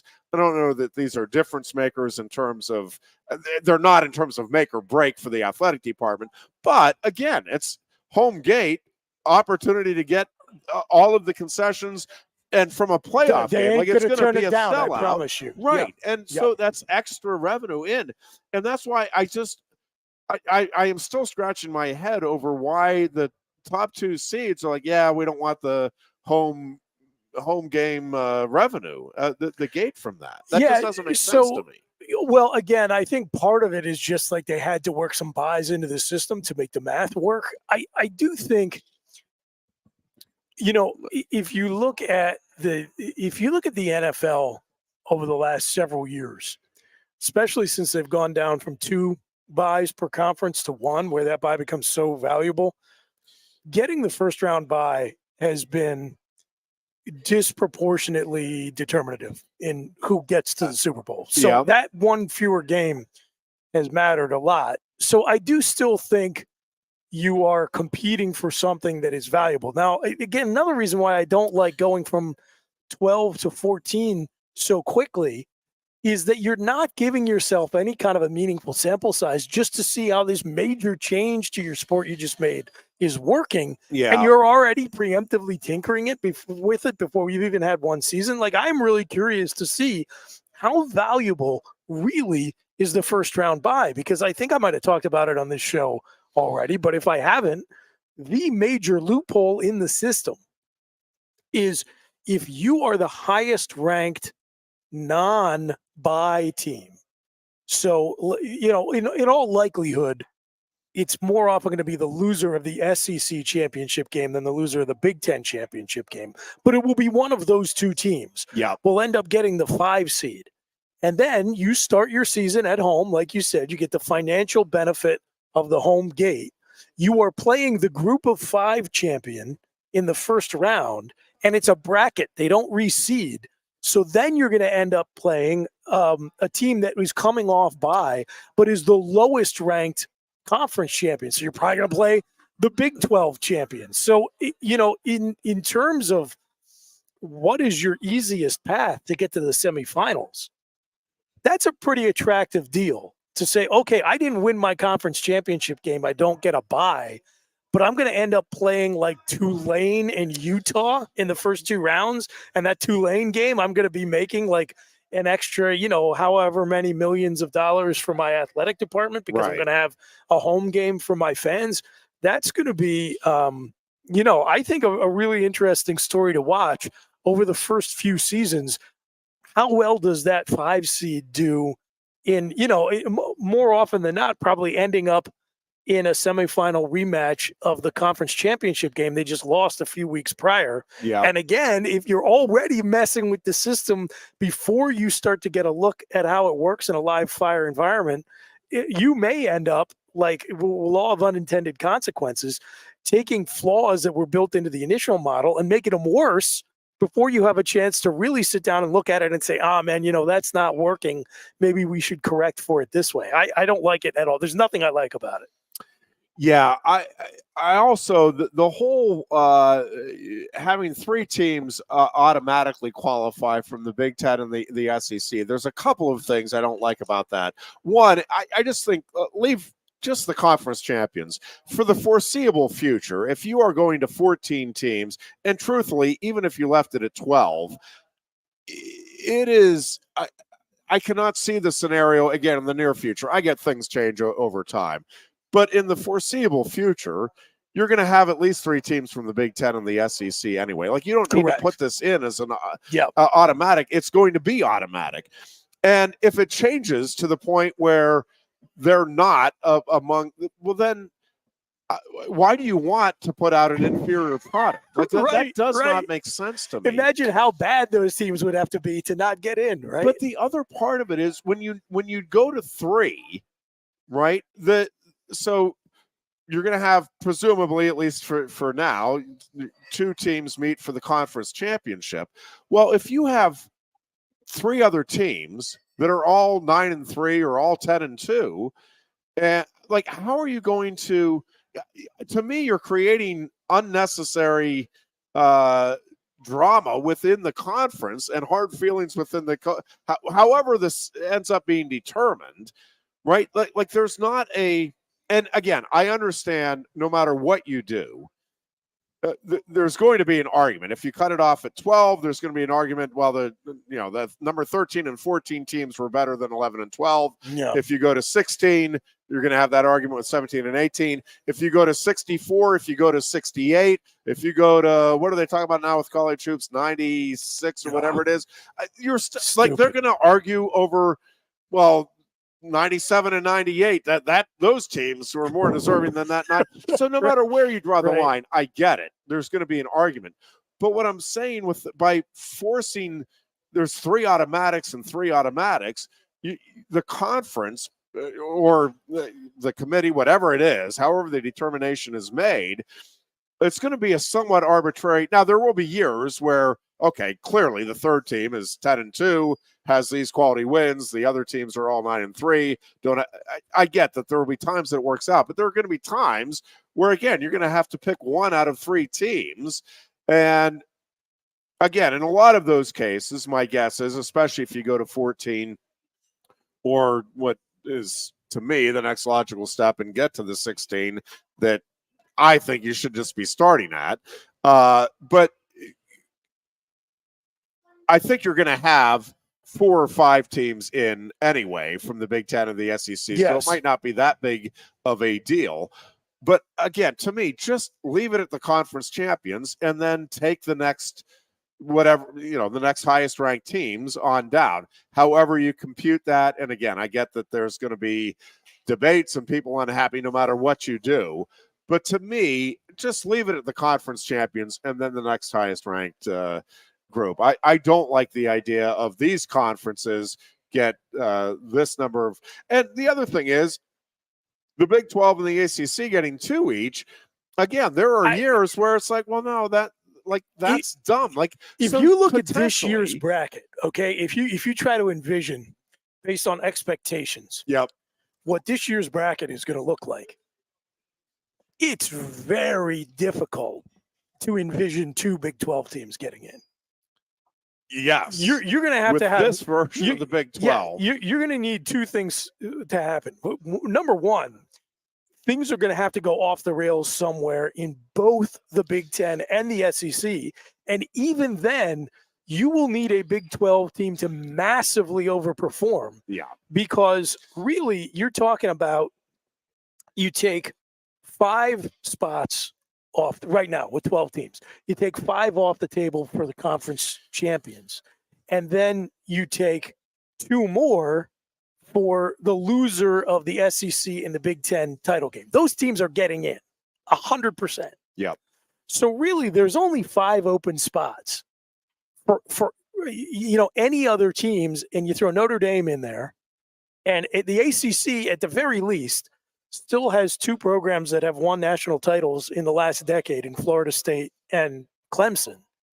I just can't envision any scenario, number one, where more than one Big 12 team gets in, but number 2, where they even deserve to be in the conversation. I mean, in all likelihood, it's probably much more likely that the Big 12 champ who gets the automatic berth by virtue of winning that conference will be perceived by many people as not even deserving to be in the playoff field, than there will be anybody who said, oh, Kansas State or Baylor got shafted. Yeah, I think that's a fair point, at least in terms of what we're expecting and how this will play out in the upcoming year. Yeah, I don't like it's not that I necessarily have a problem with 14, although again, I don't know why you wouldn't just go to 16. It's such a weird number. Because I don't know that I hear what you're saying in terms of the NFL and that bye week, and it is a big deal. I don't know that it's as big of a deal in college football on a couple of fronts. One is, I think that because presumably those top 2 teams are going to get games, easy is too strong of a word, but I mean, they'll be heavily favored in those games against the 15 and the 16 seeds. And sure, I think to have the home gate and to keep kind of the rhythm of the season going is important. And I think it's as likely as not that having the extra week just throws off that rhythm a little bit. And when you get a team, and again, you're going to get a team that's coming off a playoff victory, feeling good. I don't know. I don't know. I don't know that it matters as much in the college game. Because I just think that the time off isn't necessarily utilized as well, and not because of lack of college coaching or anything. It's just when you're in game week, right? You are dialed in on the game. If you have that bye week and you don't know who your next opponent is, even if you're practicing, I don't think it's possible to be as focused, right? Well, like, I mean, look, I mean, not for nothing. It's a 19-week season in the NFL. Well, and that's the other thing. So that I mean, think they need that to means look at. that gives the week of rest like a lot more significance potentially than a shorter college season. Well, so I think eventually what we're heading toward is the Big Ten and the SEC and whatever versions of them become, but we're going to have two super conferences or whatever you want to call it. Yeah, I think that's right. But those are and they're going to divide up. And I think somewhat ironically, I think we're going to get back to there's going to be a Big Ten East, a Big Ten West, and it's going to be Penn State playing West Virginia and Maryland and the old school, Ohio State will probably be in there, but I mean, it's going to be. Do you think that will be the Legends or the Leaders division? That's got to be the Legends. Yeah, I hope so. So, and so you'll have a Southeast for each of these, and a West, and you'll get back to regional play. But I think the other thing that they're going to have to do, and I don't know exactly how this will work, but if you do go to the 16-team playoff, and I think at this point that feels inevitable to me, then, and again, I think we'll have fewer teams playing, like significantly fewer upper-tier teams. But I think what is going to happen is they're going to recognize, I think you're going to go to like a 10-game regular season schedule. Mm-hmm. You're going to then have the teams that aren't in the 16-team playoff still need the gate from a couple of extra games. So you'll have the 16, let's just say there's 50 teams for the sake of the math here. 16 teams make the playoffs. You have the other 34 teams that played the 10-game schedule. I don't know if it's a committee that assigns or whatever, but one way or another, you get those teams matched up and you get an extra couple of games at the end of the season and call maybe you have another couple of mini tournaments, whatever it is, but so that everybody gets at least 12 games, maybe 13, but nobody gets more than whatever it would be, 15 games. Am I doing the math right there? 14 games, whatever it is. So that because I don't think you want these college kids taking the beating that NFL teams do. And I do think right now I think we're stretching it with where we're at. I think so I too. think the 15, 16 games, and I get it's only a couple of teams that are doing it. I still think it's an awful lot to ask. I go back to the grind of the college wrestling season, and these kids are. And Goon and I, have talked about it even with football now. I mean, it is a year-round endeavor. Like, it's not that you get a couple of months on your own, try to keep yourself in shape. It is you are scheduled pretty much 12 months a year. And I mean, look, one reason why the 3 years out of high school rule for the NFL draft has not been assaulted nearly as often as you've seen the age requirements in the NBA is because there's a big difference. There's a big difference in just physical maturation in terms of your ability to sustain the beating of a longer, more physical season, right? So there's that. There are just the bodily differences between an 18 or a 19-year-old human being and somebody in their early to mid-20s. But there's also the fact that these guys who are like the true professionals, the NFL guys, they are spending the whole offseason focusing on that craft and prepping their body to go through that season. Like, it is, to your point, stretching it probably right now about as far as you can before you're really getting in the territory where you're going to see a major uptick in injuries, some of them serious. Now, as I said, when I said the real professionals, I realized like probably what we are on track for is that what I really think, I don't want to go too far off topic with this, but what I do think is coming in the not too distant future is direct involvement of the NFL with whatever college football evolves into, at which point, I mean, it looks so different from what we've grown up with. It's hard to even speculate, but yeah, like there's going to be this interim period. And I don't think it benefits the sport to keep adding regular season games. Like, No. Penn State Danny checks in, and a man after my own heart asks, are the conference championship games going to go away? I certainly hope so. I think conference championship games in college football are one of the stupidest things. I've never really seen a whole lot of value in them. And to my point about like there's the strategery of where you end up getting seated in the 12-team bracket, there were going to be legitimate, I suspect, conversations where you look at the path to the semifinals and you say, would you be better off losing this conference championship game? If you are if you're a Clemson or a Florida State in the ACC, one of these marginal non-Big Ten SEC conferences, and you're having a good season, are you better off being left out of your – let's say you have 2 losses or 1 loss. Are you better being left out of your conference championship game and not having to eat the extra loss and being eliminated? And to me, any game where there is a serious rational conversation that I can look at it and say, would it be better to lose that game than win it? Probably is a sign that it's extraneous. So I say evolve to a system that just gets rid of them. Now, maybe in your 16-team scenario, that first round is like an intra-conference elimination round, which I like better than the idea of a conference championship game where you have 20 teams and you're going to pick 2 based on, a committee's decision. Right. I think that's – I don't know that I love having that many teams, but if you're going to do it, I favor that scenario versus a regular season plus conference championship games, and then we get to the playoffs. Yeah. There is a lot, obviously, that they have got to figure out. And we haven't even touched on that, how the revenue sharing. And, we were talking a little bit on Tuesday, Booch, too. And I hadn't really thought about it, but I've been thinking about it a lot since.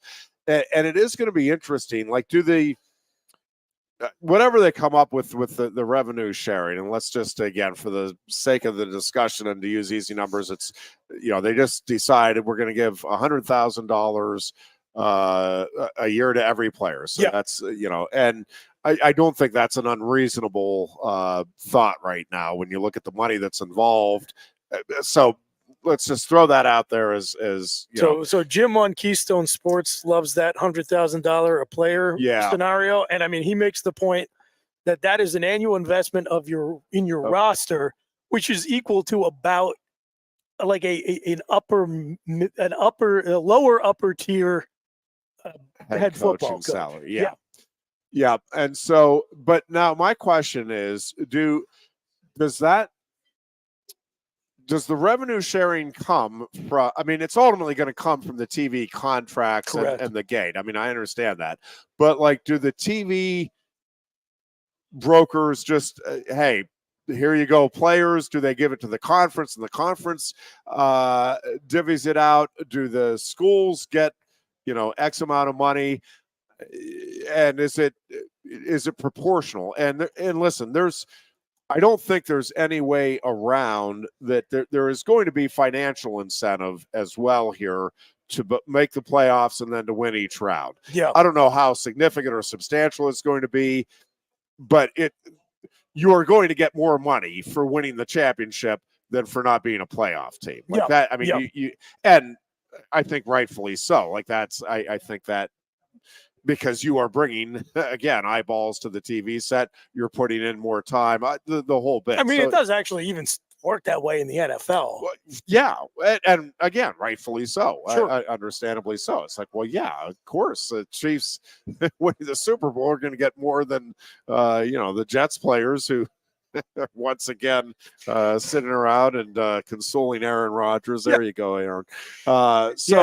Not too many Jets players have seen that money. Now, I do think, one of the things that is one of the many things that is going to be interesting to see how they sort out is, are you paying, like, the $100,000 a player sounds great, right now on the surface.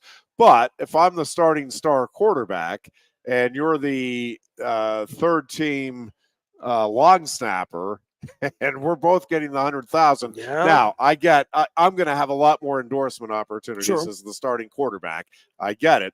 But does that ruffle? And conversely, if you decide, no, you know what? Yeah, our quarterbacks are going to be 120. Our offensive linemen are going to be 100 or what. I mean, if you start scaling it, obviously that's going to create issues as well. Yep. And if you have a quarterback that guys are thinking is too cocky, it's like, oh, did I forget to block? I'll be a son of a gun. Did you get hurt on that? So again, I don't know what exactly the answer is there. It feels like just paying the players from a revenue sharing standpoint, figuring out whatever the number is, each player gets it, and then just allow the difference to be on the NIL front. And the one thing I am really hoping, and I think it will come about, is the elimination of the collectives. The collectives have been a disaster in every sense of the word, not just at Penn State. I know talking Penn State people are very frustrated with the collectives. I don't think it is a Penn State thing. I think it is most definitely is not. In fact, it's been much trust. It has been much worse in other parts of the country. Yeah, and listen, it's everything about it is awful. Starting from the NCAA saying that they need to get it back to the athletic department is in control of what is involved around the athletes. Not, again, they can't control what the athletes can make. But again, to me, get rid of the collectives altogether. And I think if you have the revenue sharing, there is no point to having the collective. Well, and if you also allow the athletic departments to become directly involved in the NIL, then you don't need the collectives. The only reason the collectives exist, is because this beta version, minimum viable product of NIL was based on a collection of state laws, which all said the schools can't be directly involved with this, which I think at the time kind of made some sort of logical sense because nobody really knew what they were doing. Yeah. And they were just kind of like casting around in the dark trying to figure this thing out. But in practice, again, this is going back to my point about like, hey, let's have a few years of a 12-team playoff before we start expanding. In practice, you saw the flaw of like, yes, to some extent, we are working towards what this was always going to be, which is legalized SMU. But at least, like, the one thing that always cracked me up about that Pony Excess documentary is how proud the SMU people were of how organized the system was. Well, now that we are basically taking what SMU did in the 80s and making it formally legal in the sport, let's know why not look at the ones who did it most efficiently and learn from them. It was important for there to be like some regimented organization at the athletic department level to keep all of that stuff inside a container. And because it started out in this completely unrestrained, the popular analogy, which is the best one, is the Wild West. That's why it's popular. There had to be some intermediary that separated the gap between the athletic departments and the coaching staffs. And everyone else, recruits, players, transfers, you name it. And so we created this like just ridiculous, like, a camel is a horse designed by committee solution of creating these collectives. And there's no reason for them to exist. If you were going to draw the system up from scratch, you would never do it this way. They just sort of evolved out of the first steps from the old college football world into the new. But clearly, it is just a ridiculous system for so many reasons that needs to be gotten rid of ASAP. Yeah, I think it will. I think with revenue sharing, like that's what I'm expecting anyway, is that they will dissolve the collectives. And, I think then you can work on, putting up reasonable opportunities for NIL that the student athletes on their own then can pursue. And again, I think the schools can give, hey, these are much like they do now with in getting their guys ready after they graduate for the NFL or after they finish their eligibility. It's like, hey, these are the agents that we recommend. Like we know. Yeah. Like, again, I'm not like, I don't think you can force a player or should be able to force a player that, all right, you can only deal with these agents, but have a list, like allow guidance that, hey, these 15, 20 people, whatever it is, 50 people. But man, we we've seen what they do. We trust them. Like, we think they'd be good for you. At least have that type of guidance in place. But again, ultimately, the kids then can, and their families and agents or whatever, can work out the deals aside from the revenue sharing. And I think that's perfectly fine.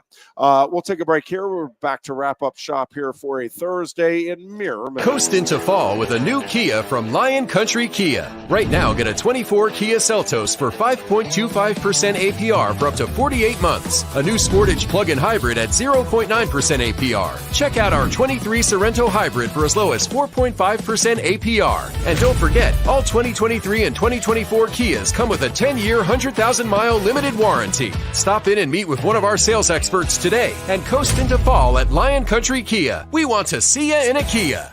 Since retiring, I have spent my time searching the countryside for the hottest wings in America. I always seem to end up disappointed. You call these hot? Back off, Luigi. Mamma mia. Your hands, busboy. Your wings suck. I knew I should have stuck with Quaker Steak's triple atomic wings. You think I'm tough enough?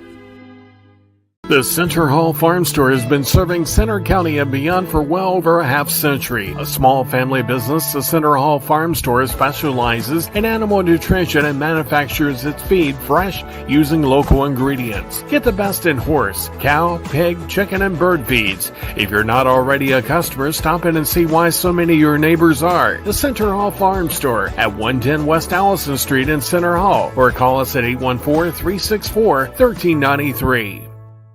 Sioka Toyota of Williamsport invites you to stop in today or check us out online. We have the smart path to your next Toyota, like the all-new Crown, BZ4X, the all-new Grand Highlander, Corolla Cross Hybrids, Sequoias, and more. Over 100 new Toyotas here and on the way. Don't make a $1,000 mistake. Choose Sioka Toyota of Williamsport and see the Sioka dealership's difference. Buy or reserve yours today and see for yourself why Sioka Toyota is the only stop you need for your next new car. Sioka Toyota, it just feels right. Ready to be part of something bigger? Come pave the road to success at Glen Baker and discover a career where your hard work and determination can build a bigger, better future. Our team believes we can build a stronger future together. Join us at Glen Baker, where we value teamwork on the field and on the job. Go to GOHcareers.com to apply. GOHcareers.com. And best of luck to all the Center County sports teams all season long from everyone at Glen Baker. With a Timber Kids savings account, you can start to save money, earn prizes, and teach your kids the value of savings. It's easy as 1, 2, 3. Building futures is what we do at TFCU. You really need to belong to a credit union. You belong at TFCU, Timberland Federal Credit Union, a credit union you can grow with. The Goon and Ironhead. It is the Goon and Ironhead show here on a Thursday. Chris Buganani filling in for Goon today, and I'm filling in for myself. Doing an admirable job, if I do say so. I haven't even noticed the difference. Yeah. That's good. We will chalk that up as a win. Again, real quickly on Sports Radio 98.7 The Fox tonight, 5:45 airtime for coverage of the St. Joseph's girls basketball team taking on Bishop Carroll in the third place game in the District 6 Single A tournament. The winner of that game does advance to the PIAA state tournament. So it is a big one tonight. Big one at Bald Eagle Area High School. Again, tip off at 6 o'clock. Our coverage with Norman Todd Brown gets underway at 5:45. And then tomorrow at 4, we'll begin our coverage of the Southwest AA Regional Wrestling Tournament with 23 Center County wrestlers competing for the opportunity to try to get to the PIAA State Championships in Hershey starting, a week from today, actually. And we will have live coverage of the PIAA State Championships as well here on Sports Radio 98.7 The Fox. So looking forward to all of that sports coverage. May have some additional basketball coverage in the state playoffs as well, depending on how things line up with schedules here moving forward. And while we're on it, just a quick reminder, we will have high school baseball and softball, Center County High School baseball and softball coverage throughout the spring here as well on Sports Radio 98.7 The Fox. So looking forward to all of that. The big news that we still haven't gotten to, Booch, the Philadelphia Phillies. Did you see this? They're getting rid Dollar of the Dog Dollar R.I.P. Dogs. Yeah. This is heartbreaking. And once again, it's a few bad eggs, Booch. They ruin it for everybody. Couple people run into players on the court. Now none of us can storm the court. Couple people throw hot dogs at other fans. Now none of us can have Dollar Dogs. Very disappointing to see the news. Not so much with the Phillies, but I am a big, strong advocate and proponent of Dollar Dog Nights. More Dollar Dog Nights, not fewer. And in this case, certainly not the elimination of them. Heartbreaking stuff out of Philly. Yeah. Now, my sense, Ironhead, is that those fans were scapegoated. I think this is merely like a case of, rising food prices and the franchises being cheap. I guess I should be grateful they're not going to surge pricing like Wendy's. There you go. Right. Where you got to try to game the system. Like, I'm going to get my hot dog during the middle of the third I was going to inning, say the halftime hot dogs are going to be forget $8, about it. not the $6. Yeah, I'll tell you what. I mean, the Dollar Dog Night has its own little small place of distinction here in Happy Valley. The great Chris Gross, who was part of our SID for many years and now appears to be happy as a pig in slop working for his alma mater, UConn, which I can't fault the guy for. I mean, I think he loved being at Penn State, but there's nothing like going back home and being, part of the staff at your alma mater. But Chris has developed a little bit of a national following inside and outside the profession of sports information directors for his Twitter presence and some of the promotions that he's run and everything. And I don't know if you remember, I think it was 2 years ago, or maybe it was just last year, but Penn State started putting out graphics advertising how many student consumed hot dogs there were on Dollar Hot Dog Night. And, they were just kind of quirky looking and just kitschy enough that some national sports writers started picking up on it and sharing it. And it was a story for a minute, which is as long as anything is a story in this day and age. But I mean, with any luck, this this miserly impulse by the Phillies organization will not go viral and make its way across the Commonwealth and hit us here in Happy Valley, and God forbid deprive the poor, success-starved baseball fans in Pittsburgh of what have got to be one of the few remaining bright spots, some food promotions at PNC Park. So let's hope that's contained to Philadelphia and goes no further. Yeah. Next thing you know, they're going to take away the pierogi races. I mean, what's going to be left for those of us that, you took away tearing down the goalposts, taking away storming the court, taking away Dollar Dog Night. It's tough times for sports fans, no doubt about that. Yeah, I like the Dollar Dogs. They just taste better at the end of the day. Lady Line basketball team, by the way, got a big win last night, a much-needed win over Purdue, and we'll look to close out the season with back-to-back wins, regular season, against Minnesota on Sunday at the BJC on Senior Day, and then it sounds, Booch, to me. I think if they beat Minnesota here and win a game in the Big Ten tournament, I think they're pretty much a lock. I think that's right for the NCAA. I think a win in one of these next two, either first round of the Big Ten or over Minnesota, puts them kind of squarely on the bubble here, and they'll either be one of the first four out or last four in type of scenario. But I think if they can win this over Minnesota and then go to the Big Ten tournament and get a win there, it feels like they're pretty secure here in getting to the NCAA tournament, which is a big deal here for Carolyn Kager in her fifth year as You better as believe head it. coach. It's that is a necessary step here for the program to take at this stage of her coaching tenure. And as we've discussed, it's been a pretty long drought for Penn State women's basketball. Like I was in school at a time when we were one of the top women's basketball programs in the country. Oh yeah, really. Yeah. And had it not been for, kind of like the 90s NBA where everybody just eventually ran into the Bulls and potential dynasties just got halted in their tracks. Yeah. Kind of same thing, Diana Taurasi and UConn, like we just could not get past that program, but you were always there. You were always competitive. You were recruiting at a high level, competing at a high level. It's been a while. It has. It's been a long time. And, Carolyn Keeger, who I like a lot, was not hired by Pat Kraft. Yeah.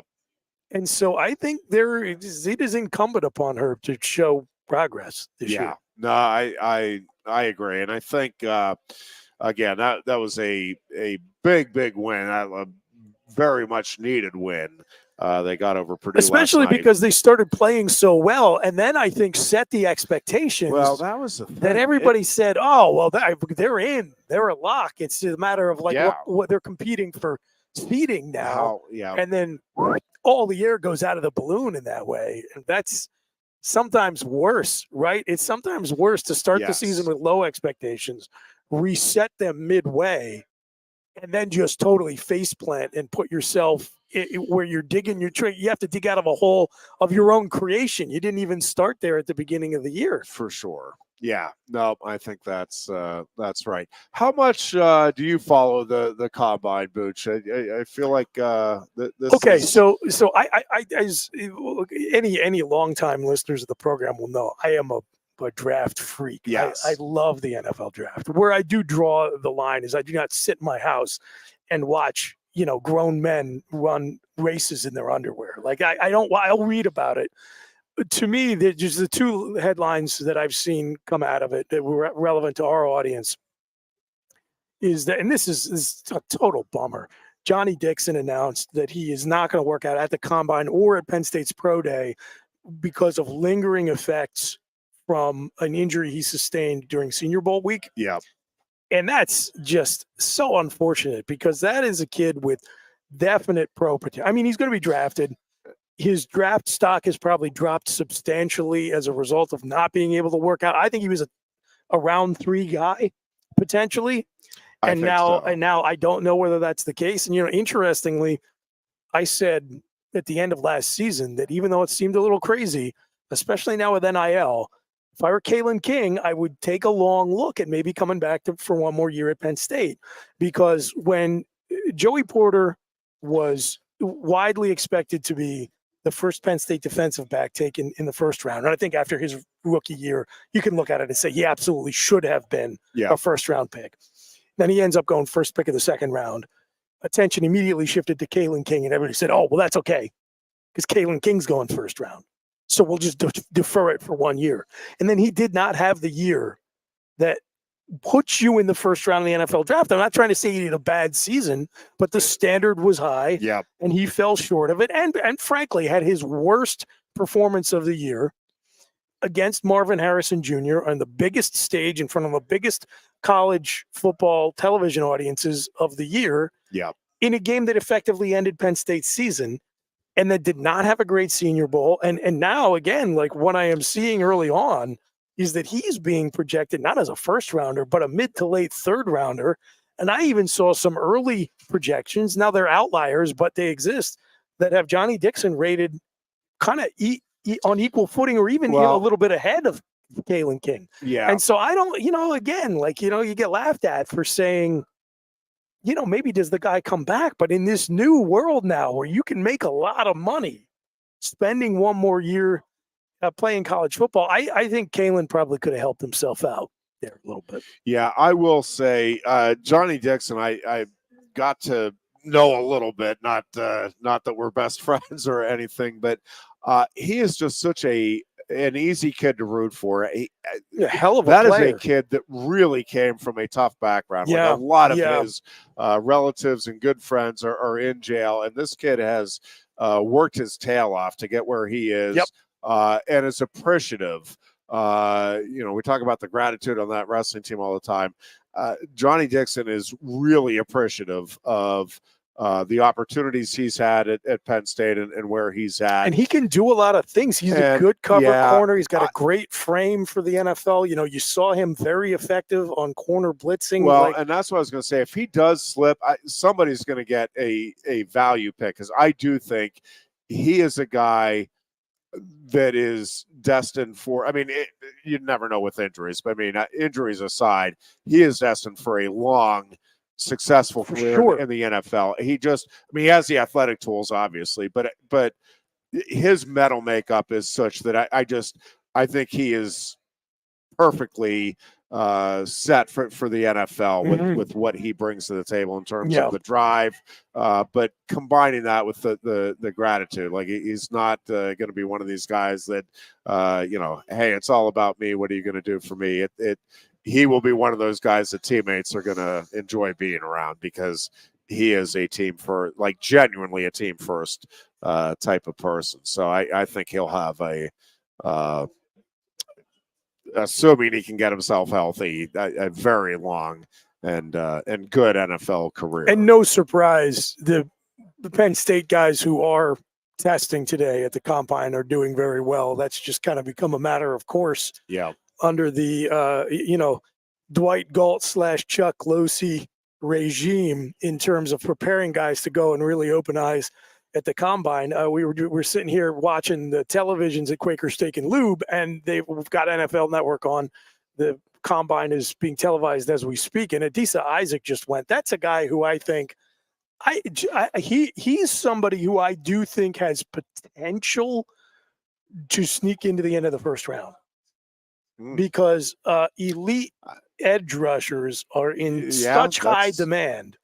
Depending on how things go, Chop Robinson seems to be a consensus first-round guy. I would not be surprised if a team or multiple teams talk themselves into Isaac is a guy who could go at the very bottom, last couple of picks of the first round. Now, I still expect that he will not, but I wouldn't rule it out. I know there are some teams that think very, very highly of him and think that he may be an undervalued asset right now. Yeah, I do think Penn State is going to have another very good showing in the NFL draft. Obviously, Fashanu is heading it up, but Theo Johnson's getting a lot of very positive pub.